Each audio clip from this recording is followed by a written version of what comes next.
ngifuna ukunichazela enye into lena mengiyaziyo la kunenkinga la sinenkinga neHome Affairs ekuqaleni ngeapartheid abantu bakudala bebangazi ukuthi bona bazalwe nini ngoba bebangafunda isikolo umuntu mafika Home Affairs bekavela asho ukuthi hayi mina ngazalwa ngalesa sikhathi sezamqotho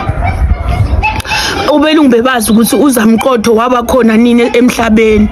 uvele nje njalo nje bona bayazi ukuthi 1950 loyo bakubhalise ID ngaphandle kwabazali ngaphandle kwani bakubhalise ID uma ungabuka lawo ma ID lawo yaleso sikhathi umuntu wakhona uma uyishaya ID yakhe akuveli mama akuveli baba manje sesinenkinga yokuthi kublockwa ama ID ebantu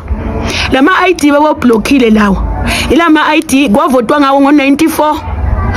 iqembu elibusayo manje ladla umhlanganiso ngalabo bantu labo ukuthi kwavota yonke South Africa umhlaba wonke wavota South Africa yonke yavota ngalawo ma ID lawo aneyinkinga ezinjalo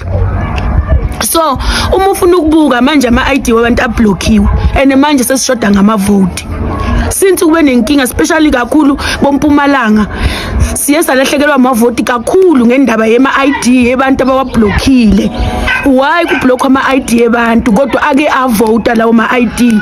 ene nikhumbule Mzansi namanje bahambile abantu bokuhamba mara mina mangikhumbula kahle akekho umuntu ofika kalona ka-IEC aveza passport kwakuvota abantu abama ID and ama ID yalabantu wonke ablockiwe labantu bathatha ama ID ngale ku 1988 ngale emuva ngale ngeapartheid ngesikhathi sabo border so mina into engiyibukayo la unblock ama ID yalabantu abablockiwe ngoba manje sinenkinga yokuthi asisakhona ukuthi siwine amavoti or abantu bavotela abantu ababathandayo labantu laba abablockele ama ID nabo bayafisa ukuthi baveze ilungelo labo or baveze ama voice wabo ka government mara abakhoni ngendaba yokuthi ama ID yabo ablockiwe Home Affairs unblock ama ID yalabantu lama ID lesikhathi bawathathe Home Affairs abazange bawathathe emaceleni bawathathe Home Affairs bavota ngawo ngo1994 ene namanje kunabantwana banganama ID uma nikhumbula kahle kunabantu abadala banganama ID ngesikhathi sebelungu emaplazini kwakungekho lula ukuthi uthathe ID kwakungekho lula ukuthi uthathe ID inja ibhadala ukuthi ihlale eplazini lomlungu umuntu bekabhadala ukuthi ihlale eplazini lomlungu abelungu bebahlala njalo banibala manihlale eplazini labo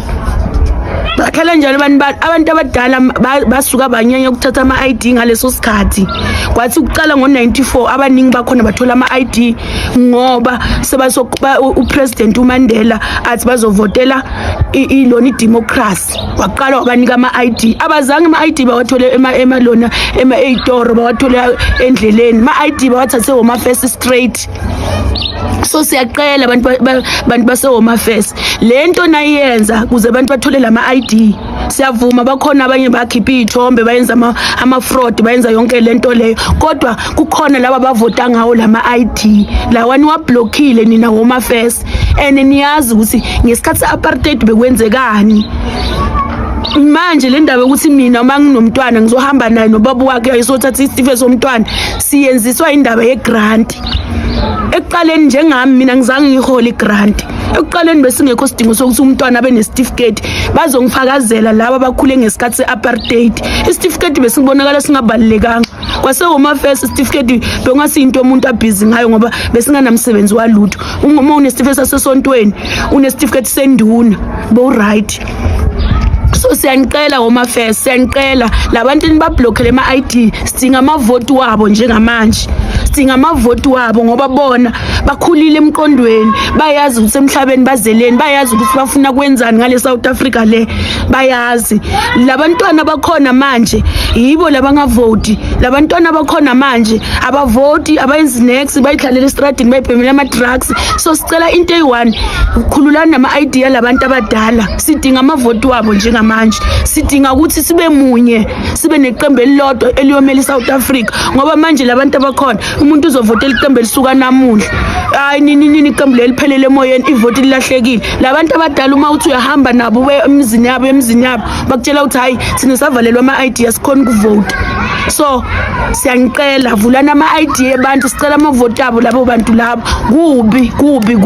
kuyabheda. Hello you guys and welcome back to the channel. So this lady went on to TikTok to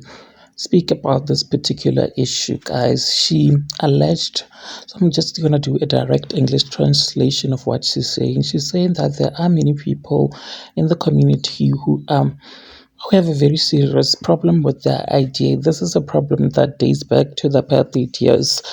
Many elderly people were never properly registered when they were born, she said, and some never had the opportunity to attend school. Because of this, they struggled with poverty and could not access government services. Some people rather